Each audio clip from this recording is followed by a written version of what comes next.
how did you feel about that? And of course, your star defender being named Europeans' best player. Yeah, and best goalie. And we have as well the best goalie, and we have number 4 in the list of the best players. It was Ali as well, number 5, number 6. So it was just the last, maybe, you know, moment where the boys got the credit and the benefit of what they did last year. So I think it's well deserved. I think Wirtz is in a moment for sure the world's best defender. I don't want to put a big backpack on his shoulders, but I spoke about that he has space for improvements still, which is best news actually. But anyway, he's a really world-class centre half. So, and the season was in the Premier League, the Champions League season was like this. He was the outstanding player in it, and so he won it really well deserved. And for Ali the same. I'm really happy. It was a big day for the two boys and for LFC as well, because they said it and they know it and we know it. Without the other boys, they couldn't have done it. So really nice. And when Alisson went up to pick his award up, he didn't seem to be limping too badly. So I'm just wondering how his progression is going and how happy you've been with Adrian as well, because he's made some important saves despite the fact that the focus has been maybe elsewhere.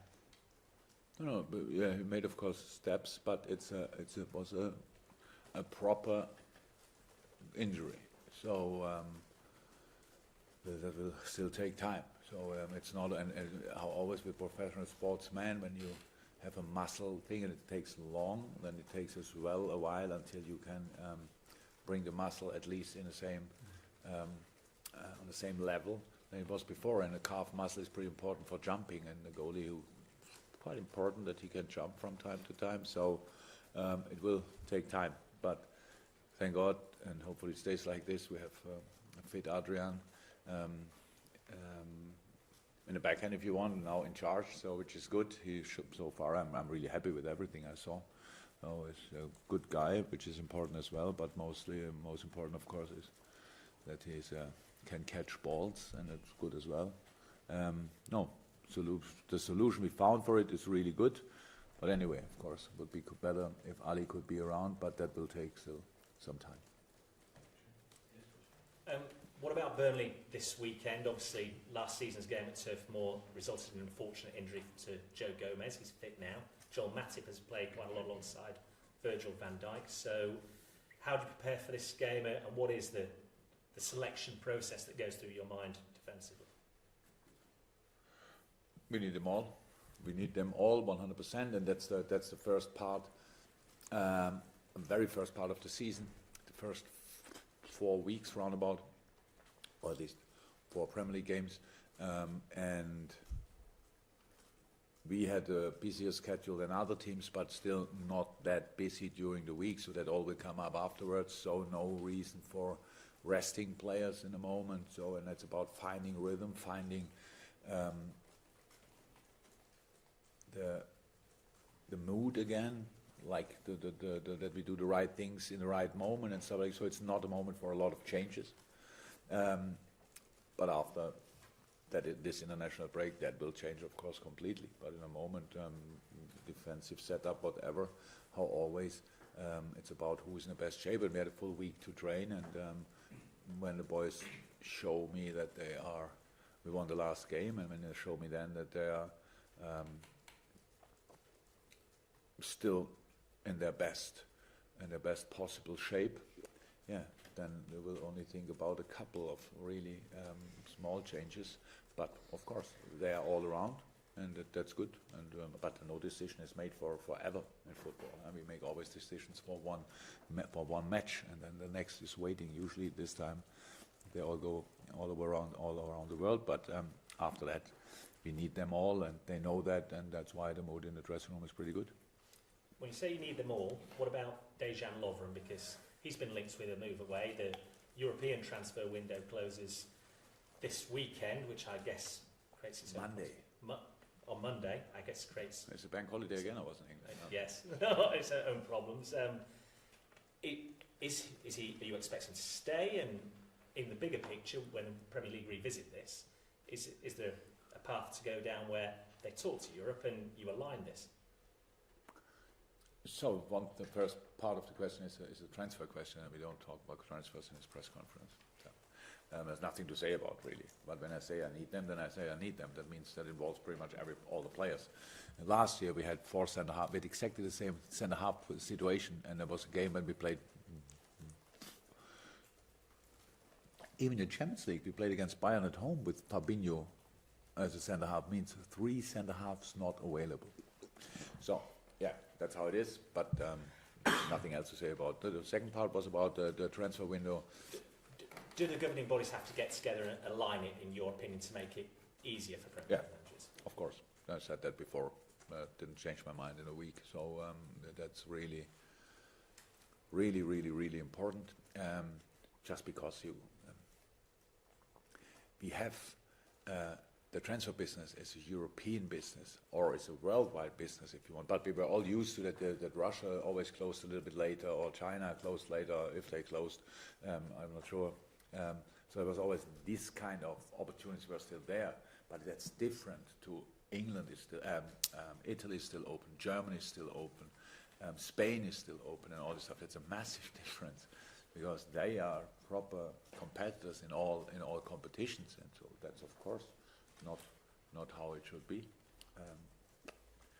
I think we're all set now that we don't like it. Pretty much, I heard it from nearly everybody. So that could maybe it will happen. Then that would be cool. And just finally, for me, when you go to a place like Turf Moor, which is an old-fashioned stadium, and the crowd are on top of you, do you relish these challenges? Yeah, of course. It's great. It's great. Turf Moor is really a tough place to go. We had there pretty much all weather circumstances. I think my very first game we were there. It was one of the hottest days in England I ever experienced.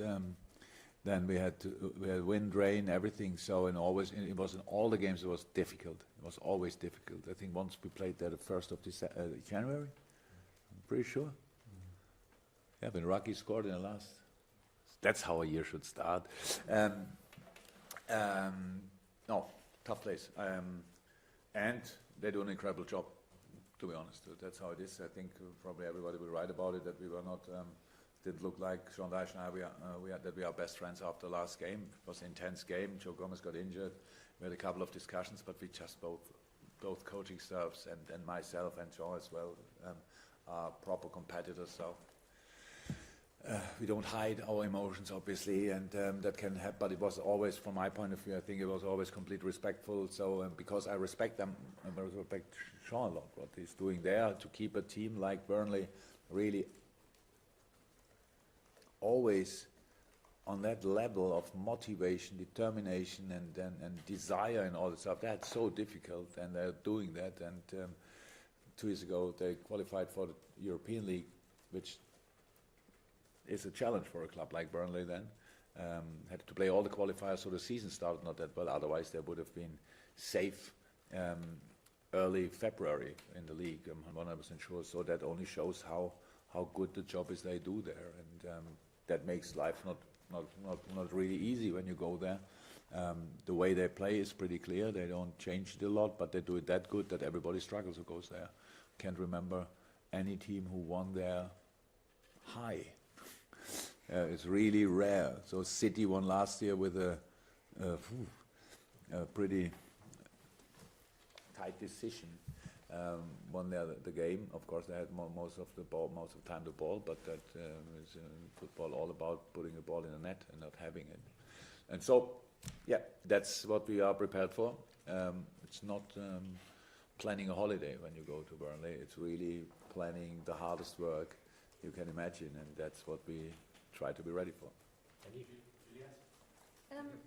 Jurgun, can I ask about Bobby Duncan? What's been happening with him, or what's led to this situation? What's going on with him right now? You can ask. We have an official statement, I think, from the club about that. It's really, that's a situation, I would say it's really difficult because to speak about it as a not native speaker, because it's really important that each word obviously is the right one. What I can, and I'm not native obviously, and what I can say is, and Bobby is one of our young players, that we really care about our young players. really, really care. And that's pretty much all I can say. Because I know that from the club, I'm 4 years in, and I know that we are like this. So, not only with the young players, with all the players in football, sometimes contract things can then not be a massive problem, because there are bigger problems in life, but can be a problem because one wants to extend or not extend or whatever. These situations you have constantly, which you don't even get aware of it. But that's a completely normal situation. But with all generations, with all age groups, it's always the same, and it's a normal thing. But with young players, we are especially sensitive, and all the rest. If I now say something or more about it, then it's just that would just create headlines, which is not important in that case. Nobody needs to read headlines. We have to do the right things. All the different parties, I would say, have to do the right things, and then everything will be fine. It's not about having any any big lines from the manager. We are in the situation, and that's all I can say about it. I just one more, because these, without creating those headlines, then privately, do you speak Privately? to him? No. Have you spoken to him as manager of this football club? It's, of course, but when is the question? Okay. So, of course I spoke to Bobby. He had a pre-season with us. So, that's it. Jurgun, I know you've touched on Virgil van Dijk, and you don't want to increase the sort of, as you said, the backpack that he carries, but like all the great players, and you'd certainly include him in that group, it's not just about the ability that he has. He also appears to have the ability to make other players better, to improve them. If you look, for example, Joel Matip probably playing the best football of his career since he's come in, not just this season but last season as well. And because he reads the game, it's one of the reasons why the fullbacks are allowed, that much leeway to get to the top end of the pitch. And did you expect that from him when you were bringing him in? Not just leadership and quality, but this ability to improve other players? First and foremost, I love Virgil van Dijk and his skills and all the stuff. But when you speak like you spoke now, it sounds a little bit that the other players are only that good because Virgil van Dijk is on a pitch. No, That's I not. don't mean that. I just mean he has that capacity to improve players. That's what good players have. A lot of good players in a team make a good team.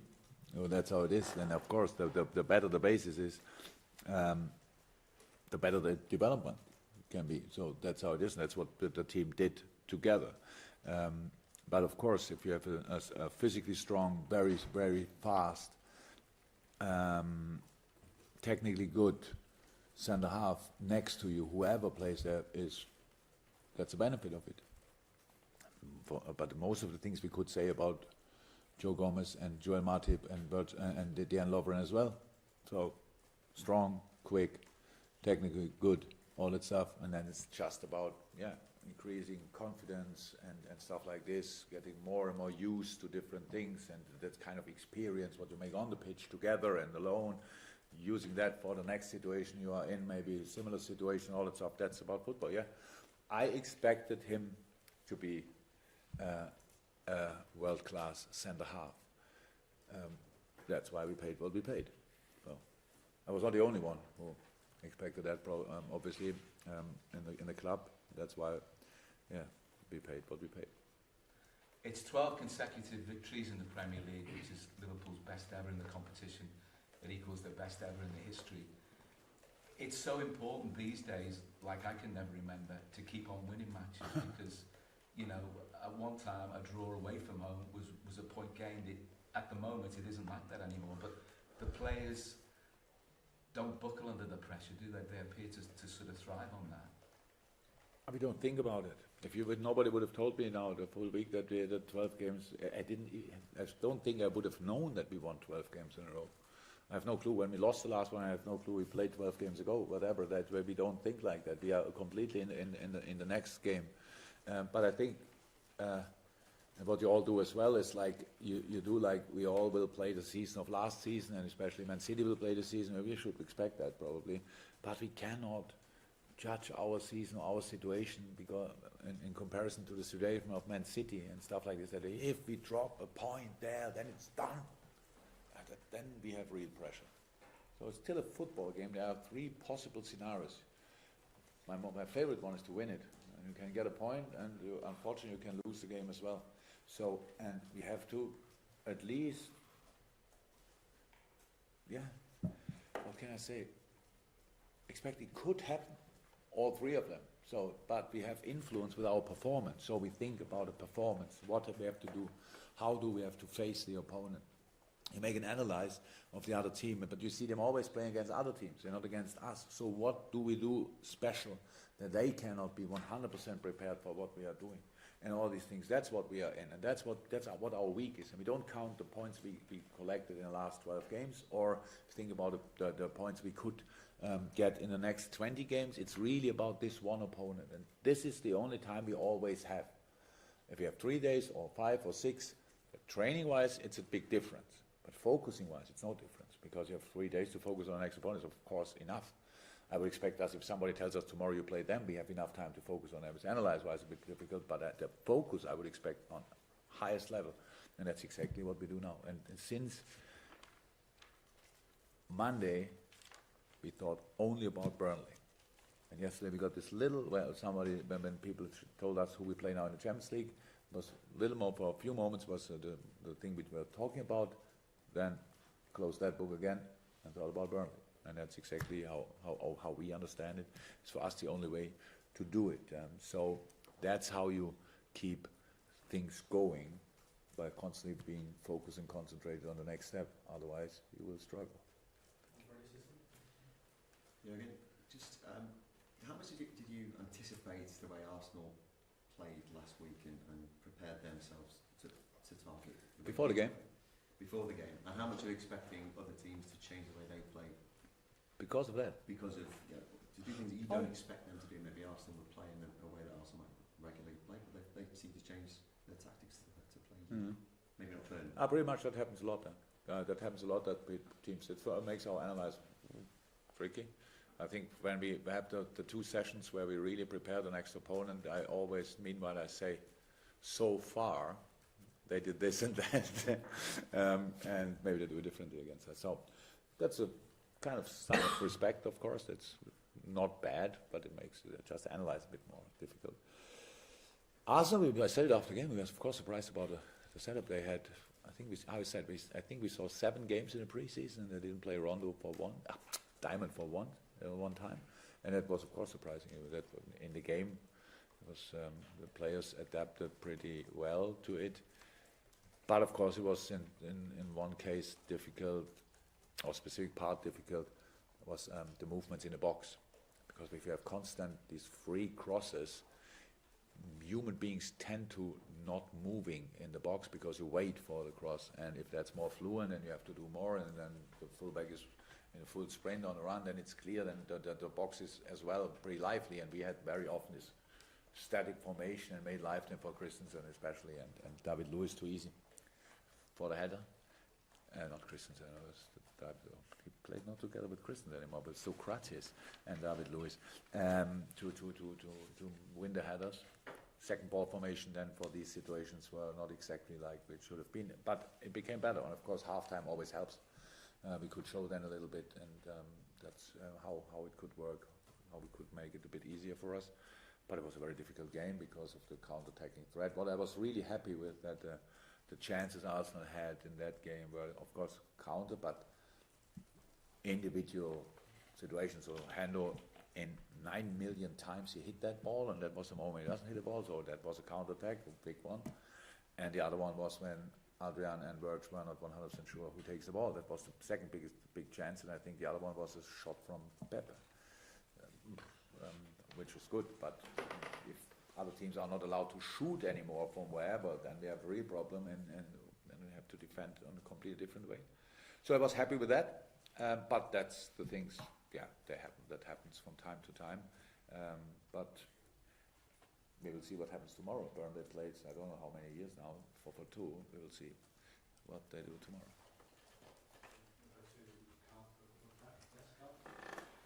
Just a wider question on the youth, your younger players. You've been a big supporter of and promoting youth into your team.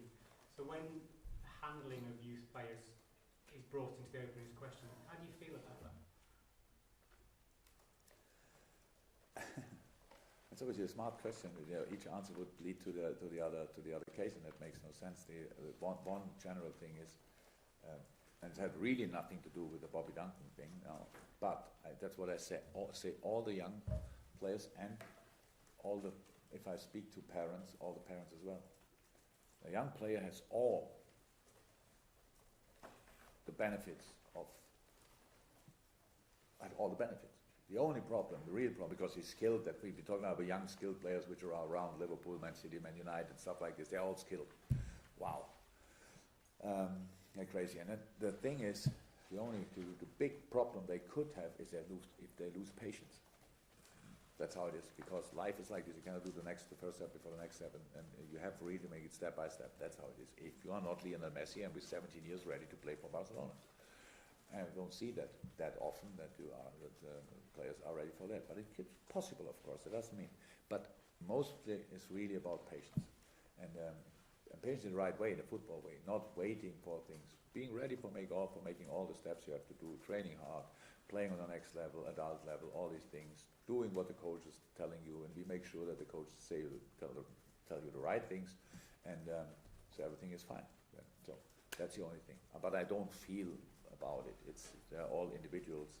Young players are individuals, like old players are individuals. So how could I have a general opinion about them? It's I treat them, if I face them, like individuals, and that's all. Well, you spoke about Burnley's style and how sometimes in the game you get caught up in emotion. But how do you prepare and combat teams who try to knock you out your stride physically? That's a completely normal situation.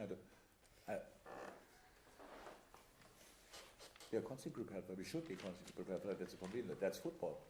Physical challenges are football. We don't want to avoid physical challenges. It's not about that. In that moment, that day, I don't think we had any of these discussions in other games against Burnley, for example.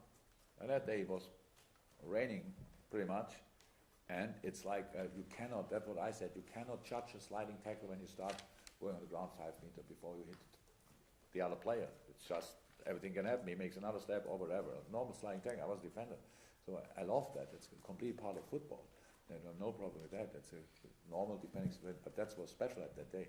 But all the rest, we don't face now Burnley, this or that. We face Burnley, a really good football team who knows how to use their skills, and to we speak about a specific way of playing. I speak about how they play offensively, not how they defend or whatever. That's that they're specifically hard or whatever. That's not the case. They are hard. We hopefully are hard. That's part of the game.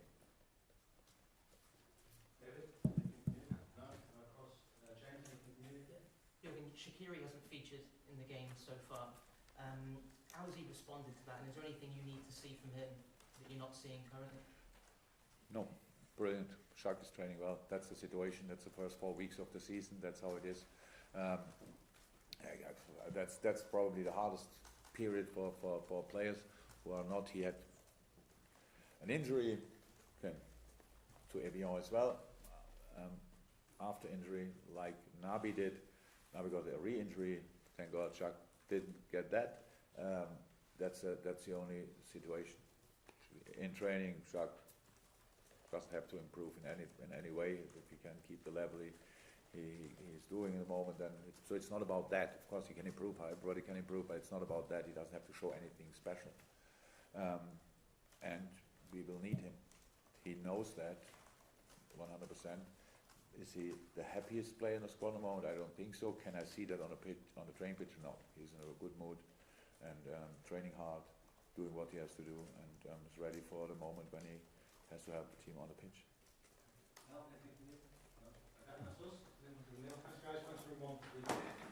Cheers, Jurgen.